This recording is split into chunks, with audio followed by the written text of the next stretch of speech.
El Ministerio Apostólico de Enseñanza y Predicación Rema Internacional presenta hoy al Reverendo Fernando García Sotomayor con la proclamación de las buenas nuevas de Dios para tu vida. El mensaje de ayer, el mensaje de hoy y el mensaje para la eternidad a los que tienen hambre y sed de la palabra de Dios. Un querigma de Dios para el que oiga, el que tiene oídos para oír. Escuche el dabar del Eterno a las naciones. Ahora es el tiempo para recibir el rema del Espíritu Santo a tu espíritu. Escuchemos con fe la memra del Señor para el alma. Dice la palabra de Dios en la primera epístola del apóstol San Pablo a Timoteo, el capítulo 4 y el versículo 7. Primera a Timoteo, capítulo 4, versículo 7. Voy a leer la versión Reina y Valera del año 1960. Y en su letra dice: en el nombre del Padre, y del Hijo, y del Espíritu Santo. Desecha las fábulas profanas y de viejas. Ejercítate para la piedad. Y voy a leer también de la segunda carta del apóstol Pablo a Timoteo, el capítulo 2 y el versículo 16. A su letra dice el apóstol inspirado: mas evita profanas y vanas palabrerías, porque conducirán más y más a la impiedad. El Señor nos bendiga por esta preciosa palabra. El título de esta disertación: la religión es un arma poderosa. La religión es un arma poderosa. Equivocadamente, la gente de hoy confunde el Evangelio con una religión más. Lo cierto es que la confusión que existe hoy es grande debido a que existen más de 3.000 religiones en el mundo actualmente. Así es que, por supuesto, esto trae un mar de confusión a las personas. Ahora, visto de este modo, visto el Evangelio como una religión, algunos piensan que es como un arma poderosa para manipular a las naciones. Efectivamente, cuando yo estaba recién convertido, por allá por los años 80, yo le daba testimonio a un joven que era vecino del barrio, y este joven tenía una ideología marxista-leninista. Y cuando yo le hablaba del Evangelio, él me decía: no puedo aceptar esa religión, porque Carlos Marx dice que la religión es el opio de los pueblos. De modo que este muchacho se escudaba en una ideología marxista, leninista, socialista, para creer inclusive que la religión era una manera de manipular, de hacer de la gente unas especies de borregos, sin voluntad, sin criterio, sin personalidad, y que el efecto de esa religión que practicaba esa persona era como el efecto del opio, una droga alucinógena, una droga que enajena el cerebro. Bueno, en verdad que en este siglo XX que ha terminado, nosotros hemos visto la proliferación de muchas religiones que tienen ese efecto narcotizante. Pero hay algo que queremos dejar en claro desde el inicio de esta disertación. Muchos al ser evangelizados preguntan: ¿a qué religión pertenece usted? Como si el Evangelio fuera una religión más. Quiero aclarar entonces que el Evangelio no es una religión. El Evangelio son las buenas nuevas de salvación en Jesucristo. El mensaje, la buena noticia de que Dios ha perdonado nuestros pecados por la fe en la obra de nuestro Señor Jesucristo. De modo que el Evangelio plantea una relación. El Evangelio plantea un estilo de vida nuevo, diferente, con una serie de cambios que empiezan a originarse desde el corazón, es decir, desde el interior hacia afuera. No es presentado en la Biblia el Evangelio como una religión. Normalmente a los jóvenes de hoy, cuando se les predica el Evangelio, ellos piensan que el Evangelio es un cuento de hadas, una fábula, una leyenda, un mito, y que ese cuento es para las viejas y para los viejos. Muchos jóvenes, al presentárseles el Evangelio, dicen: yo tengo una vida por delante. De pronto me convierto algún día, pero cuando ya yo haya vivido la vida. Esto es algo ilusorio, esto es algo vano, y realmente obedece a la ignorancia de lo que significa disfrutar de las buenas nuevas del Evangelio de salvación en Cristo Jesús. En la Biblia, la palabra religión y sus derivados se registra 6 veces. Y solo aparece en el Nuevo Pacto, en el Nuevo Testamento, la segunda parte de la Biblia. No aparece esta palabra en el Antiguo Pacto, las escrituras antiguo-testamentarias. El significado que se le da a esta palabra es doble. Un primer sentido es el externo, el litúrgico, el ritualista. Y otro es el sentido espiritual o interior. Algunos han entendido que solo guardando el primero, es decir, la liturgia, el sentido externo, solo guardando este primer aspecto o significado, es suficiente para agradar a Dios. Y por eso creen que ser cristiano es equivalente a ser religioso o ser miembro de una religión. Pero la Biblia enseña sobre lo que es la religión verdadera. Y quiero aclararte más adelante que realmente nosotros no somos religiosos. La Biblia revela a aquel que cree en el Señor, que cree en el Evangelio de Jesucristo, como una persona piadosa. Así es que no somos religiosos, somos piadosos. En primera instancia, la Biblia enseña que para los griegos la palabra religión era equivalente a un sistema de idolatría. Para los griegos, una religión era un sistema de idolatría. Y los griegos tenían su panteón, en el cual tenían un dios principal y muchas divinidades. Posteriormente, ese panteón mítico de los griegos fue asimilado por los romanos. Los griegos representan a la gente culta, la gente intelectual, a los sabios de este mundo, entre comillas. Se dice que la cuna de la civilización moderna es Grecia y que el camino para llegar a Dios no era a través del conocimiento de su palabra, de la teología como ciencia, sino de la filosofía. Los griegos afirmaban que a Dios se podía llegar, pero era a través del razonamiento filosófico. Y creían que la filosofía era la madre de las ciencias. ¡Qué error tan craso! Ahora, hoy en día existe gente con este espíritu.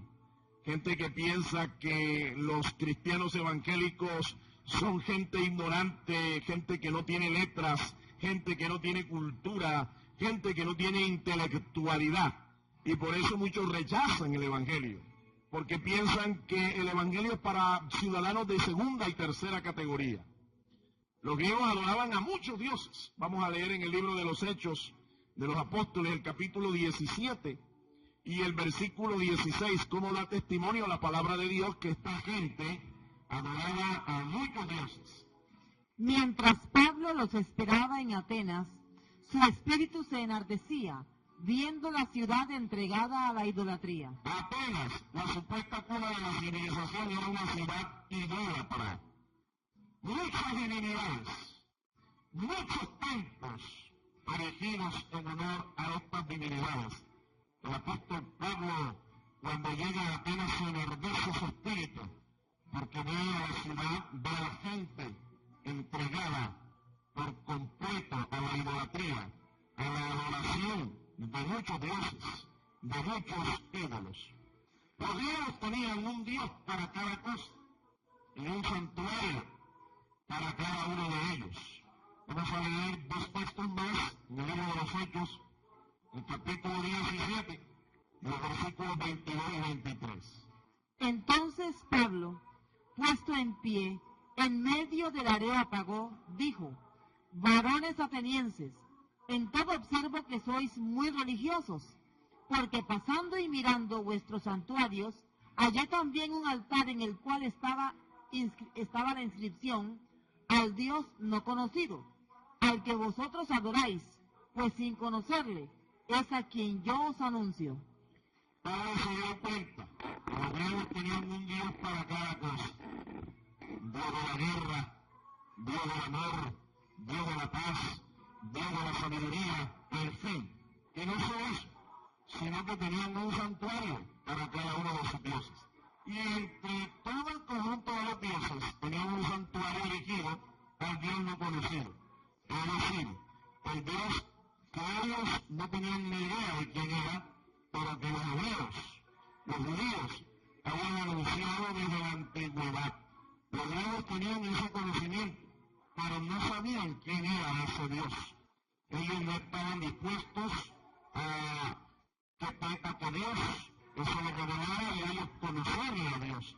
Por eso Pablo les hace ver que él es un predicador de ese Dios que ellos no conocen, el Dios no conocido, el Dios al cual inclusive los griegos le tenían un santuario. Los griegos, como he dicho, realmente están personificados en el día de hoy con mucha gente que para cada cosa se encomienda a un santo vivo o muerto.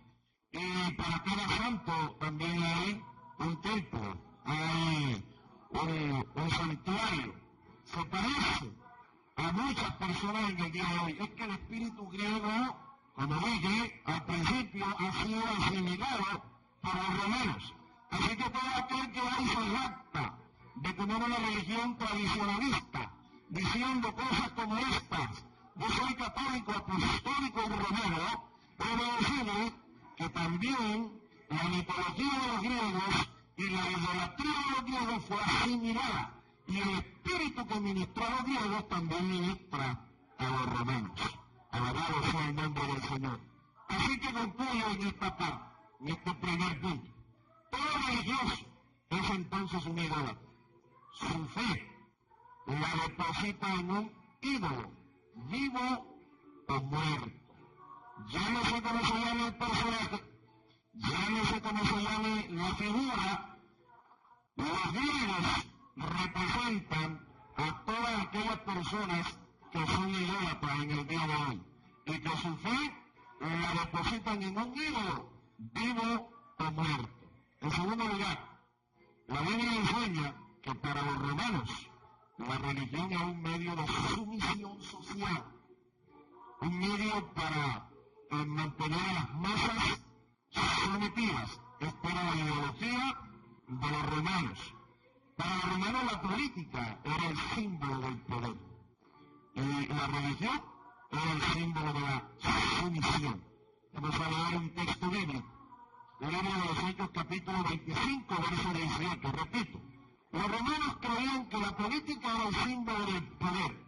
Por eso ellos anhelaban el poder, anhelaban los círculos gubernamentales. Y la religión era símbolo de sumisión.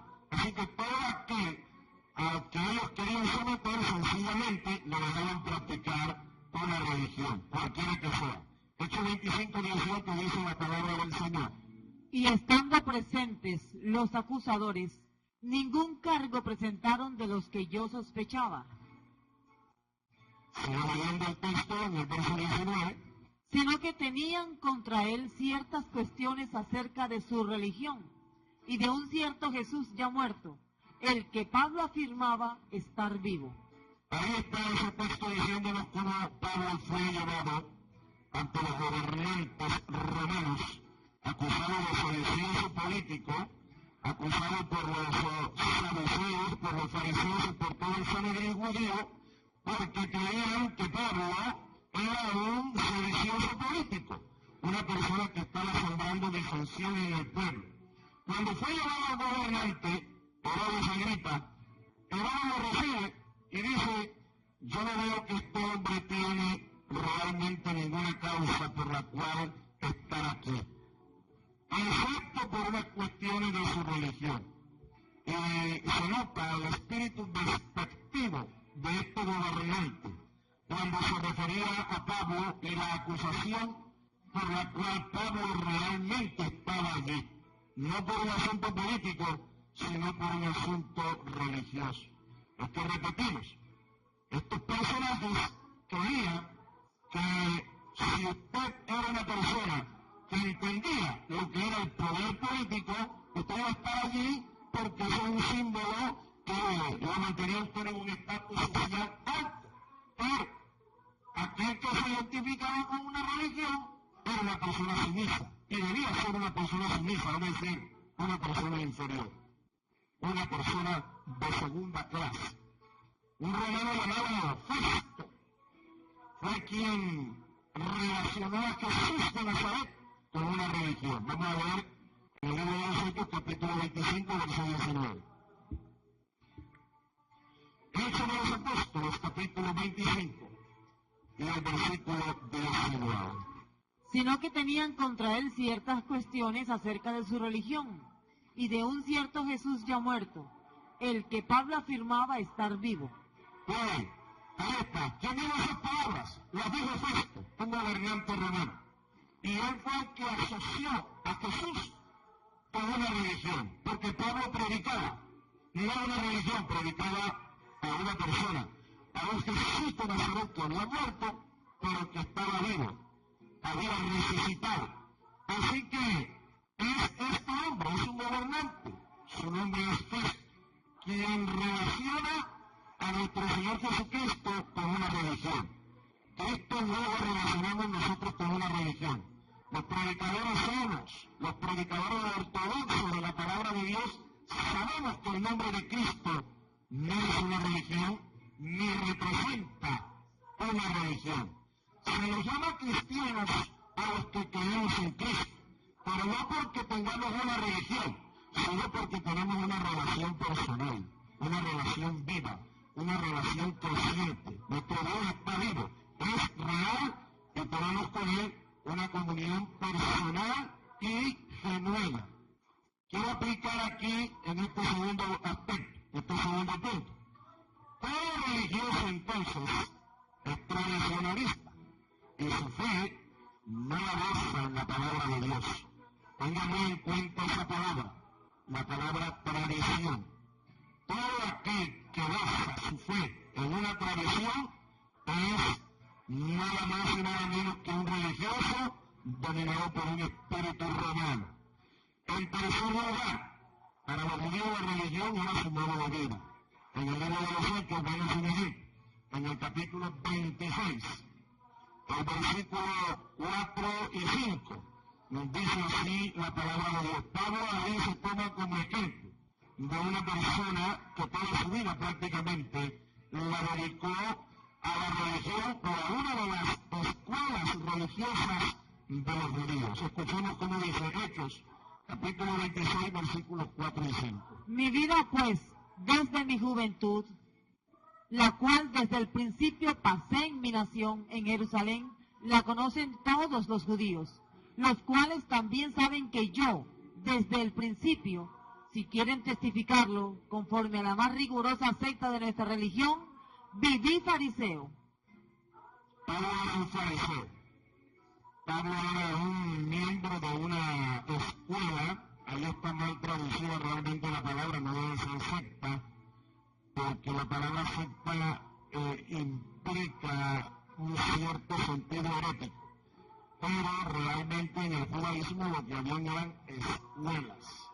y estaba una bien famosa, la escuela de los fariseos, con rabinos destacados como Gamaliel, Gilel y otros más, pertenecían a esta escuela. Saulo de Tarso era un fariseo. Había otras escuelas, la de los saduceos, la de los esenios, etc. Pero estamos hablando de un hombre que está testificando aquí que su religión era su modo de vida. Su religión, vivió el fariseo y desde su juventud prácticamente sirvió a su religión. Los judíos representan entonces a los moralistas de este mundo. La gente que tiene un mensaje ético con un sentido de moral muy alto, pero que realmente no tienen el mensaje de Dios.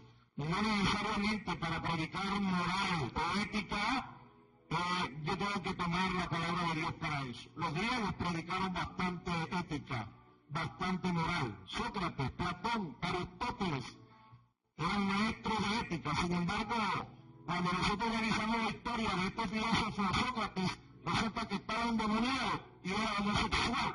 Así es que ni modo. ¿Cómo podemos nosotros entonces predicar el mensaje de alguien que, aunque habla muy bonito, habla de ética, habla de moral, era un inmoral? Una persona que con su vida echaba por tierra todo lo que hablaba, todo lo que enseñaba. Los judíos fariseos eran austeros y eran tradicionalistas. El que llegó a ser después del apóstol Pablo era un miembro de esta escuela. Los judíos eran nacionalistas y exclusivistas.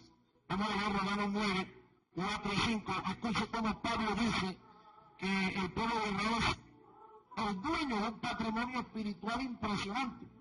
Romanos 9, 4 y 5.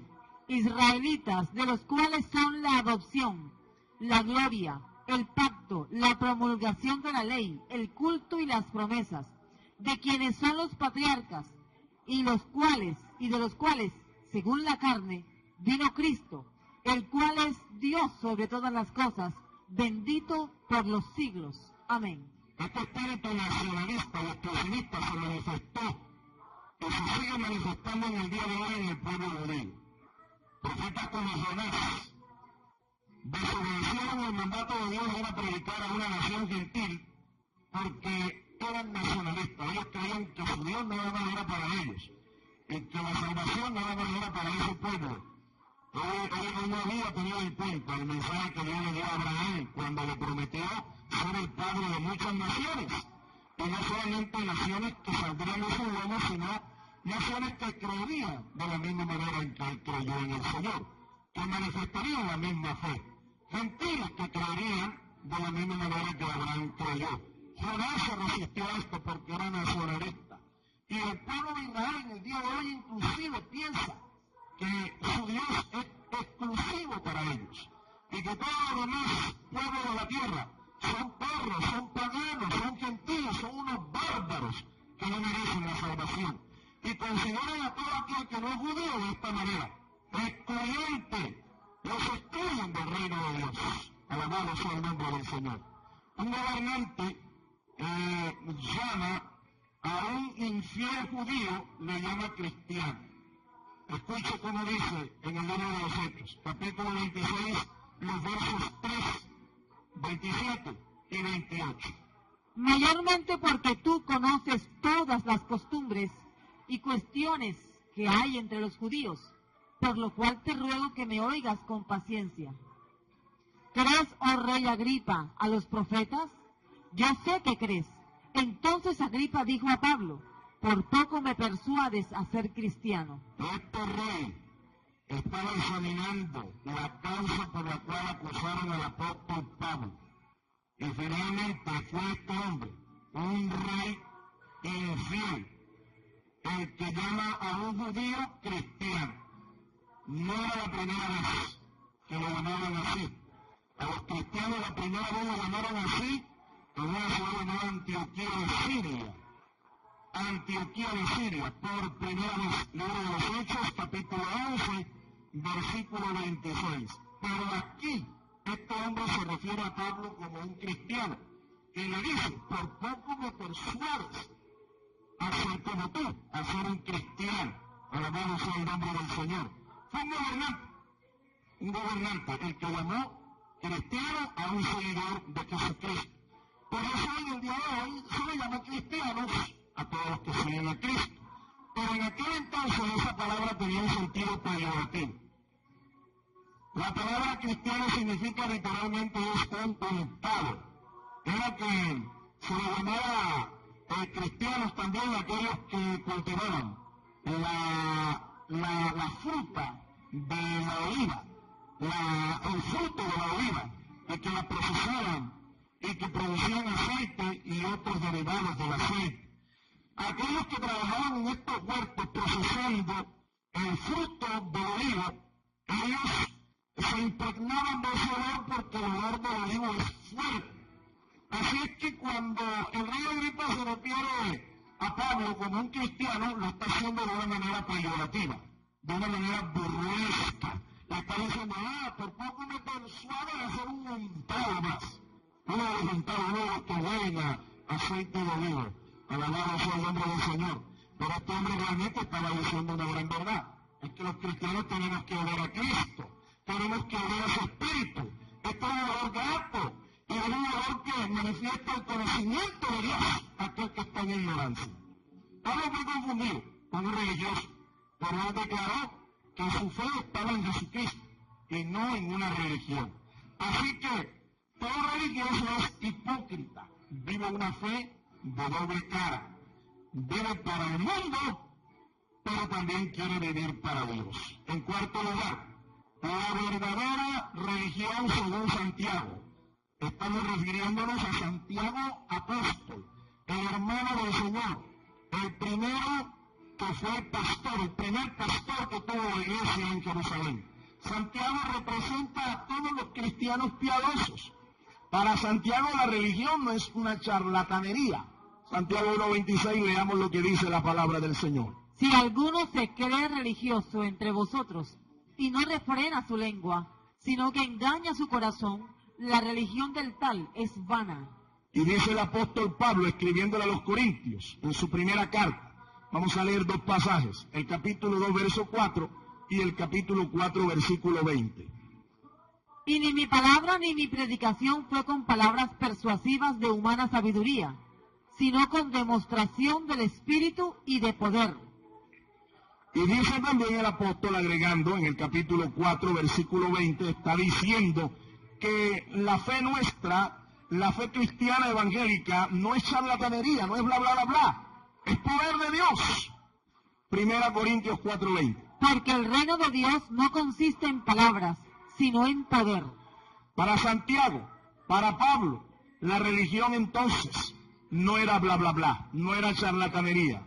La religión no es perfección o tampoco impecabilidad. Algunas personas piensan que los cristianos son impecables. Santiago 1, vamos a leer Jeremías 17, 9 y 10. Escucha lo que dice el profeta Jeremías, un profeta de la antigüedad en Israel, con respecto a lo que hay en nuestro corazón, aún siendo cristianos, aún siendo hijos de Dios. Jeremías 17, 9 y 10. Engañoso es el corazón más que todas las cosas y perverso. ¿Quién lo conocerá? Yo, Jehová, que escudriño la mente, que pruebo el corazón, para dar a cada uno según su camino, según el fruto de sus obras. Para Jeremías, el profeta de Dios, una persona piadosa inclusive, era una persona que tenía un corazón engañoso. ¿Cuál es la diferencia entonces entre nosotros y los hijos del diablo que no conocen al Señor? Nosotros le hemos entregado nuestro corazón al Señor y Él ha transformado nuestros corazones poniendo en Él su espíritu, poniendo en nosotros una simiente impecable. Pero los cristianos sí pecan. Los cristianos no son perfectos, no son impecables. Muchos están equivocados pensando eso. Y cuando ven que un cristiano falla, entonces dicen, ¡ay, eso que es evangélico! Pero déjeme decirle que ser cristiano no significa que usted sea perfecto. Somos perfeccionables, que es otra cosa. Para Santiago la verdadera religión implica buenas obras, obras de misericordia. Santiago 1:27 dice, La religión pura y sin mácula delante de Dios el Padre es esta: visitar a los huérfanos y a las viudas en sus tribulaciones, y guardarse sin mancha del mundo. Eso es, vivir en santidad, apartarse del mundo pecaminoso. La verdadera religión entonces es un modo de vida en santidad. Hebreos 12:14 dice que sin paz y sin santidad nadie verá al Señor. Y concluyo diciéndoles, un religioso se viste de piedad, pero su verdadero carácter es el de un impío. Un piadoso, por el contrario, tiene un carácter santo. Treskeia es el vocablo que se usa en el griego para traducir religión. Treskeia. Su verdadero significado es adoración. Es evidente entonces por qué Dios busca adoradores y no religiosos. Dice la Escritura que Él busca adoradores que le adoren en espíritu y en verdad. Se puede ser religioso y no cristiano. Se puede tener una religión que hable de Cristo y no tener al Cristo de la religión. Erróneamente un griego pensaba que la religión era símbolo de ignorancia. Un romano que era símbolo de pobreza y debilidad. Un judío, una blasfemia al no abrazar una persona el judaísmo. Para un hombre llamado Carlos Marx, como dijimos, la religión era el opio de los pueblos. Pero para Santiago es vida en santidad delante de Dios, unida a una vida de obras delante del prójimo. ¿Qué significa para usted, mi amigo, la religión? ¿Qué significa para usted, mi amado hermano, mi estimado consiervo? Debemos procurar que nuestra adoración no se convierta en una religión muerta, porque quien salva, quien regenera y quien llena de poder es Jesucristo y no una religión. Alabado sea su nombre para siempre. Delante del prójimo. ¿Qué significa para usted, mi amigo, la religión? ¿Qué significa para usted, mi amado hermano, mi estimado consiervo? Debemos procurar que nuestra adoración no se convierta en una religión muerta, porque quien salva, quien regenera y quien llena de poder es Jesucristo y no una religión. Alabado sea su nombre para siempre. El Ministerio Apostólico Rema Internacional pone a disposición esta predicación. Ofrecemos ministración a simposios, seminarios, campañas evangelísticas, educación globalizada sana y de carácter interdenominacional. Escríbanos a ministerioremainternacional@gmail.com o llámenos al celular 316-270-7181.